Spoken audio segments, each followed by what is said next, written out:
Morning, and we want to keep this conversation going with Congressman and former diplomat Tom Malinowski from New Jersey. Good morning, Congressman. Thanks for being in here with us.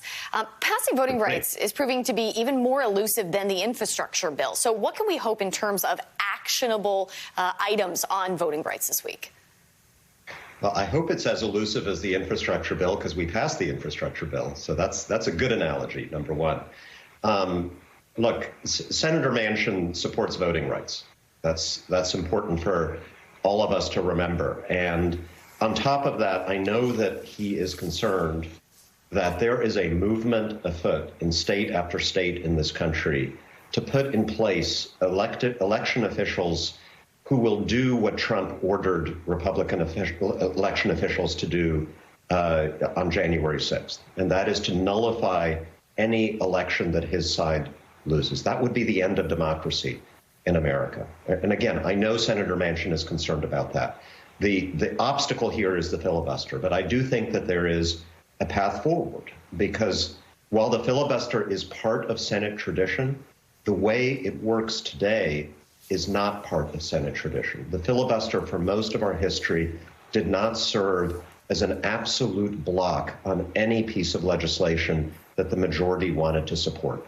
So I do think there's a path forward, not to eliminate the filibuster, which I'd be fine with, but to reform the filibuster so that voting rights legislation can move forward.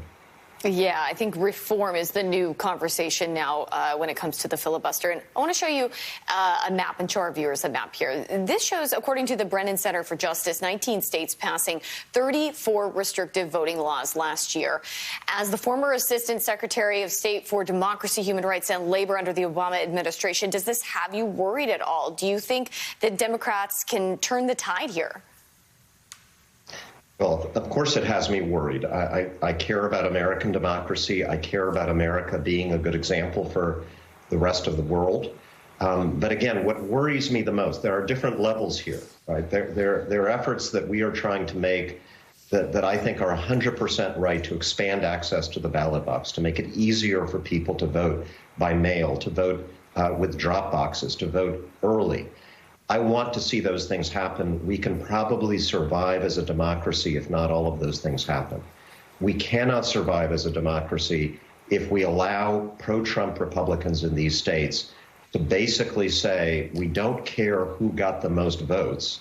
We are simply going to certify whoever we want. We are going to pick whoever we want to be in the Electoral College to support our chosen candidate. That would be the end of democracy in America, and it has to be our number one priority to make sure that can never, ever happen in this country. And turning to last week's anniversary of the January 6th insurrection, what do you hope to learn from the Select Committee here as it starts to enter a new, more public phase of its investigation? Well, I have tremendous confidence in the leadership of the January 6th Commission. They're doing this exactly right. I want to know everything now, but I also want them to carry on in a smart way so that the witnesses who are coming before the committee don't necessarily know what other witnesses testified to. Mm-hmm. But as we do get to a more public phase, eventually they're going to present their findings. I want to know not just who the rioters. I don't mean to interrupt you. I would like to know, do you think it should be televised as well, in addition to the investigators learning as much as they can? Do you think the public should also see all of this televised?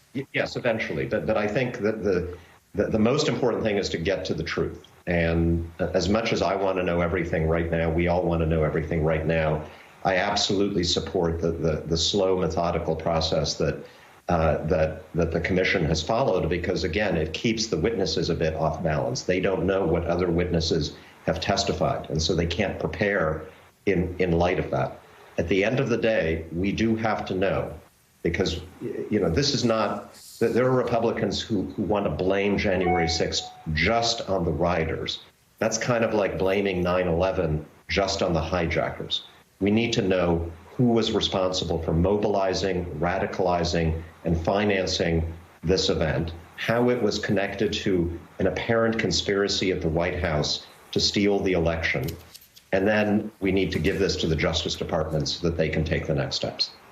Representative Tom Malinowski for us this morning with your very thoughtful opinion here on what's happening and what you'd like to see moving forward. We really appreciate it. We'd like to check back in with you as this investigation continues.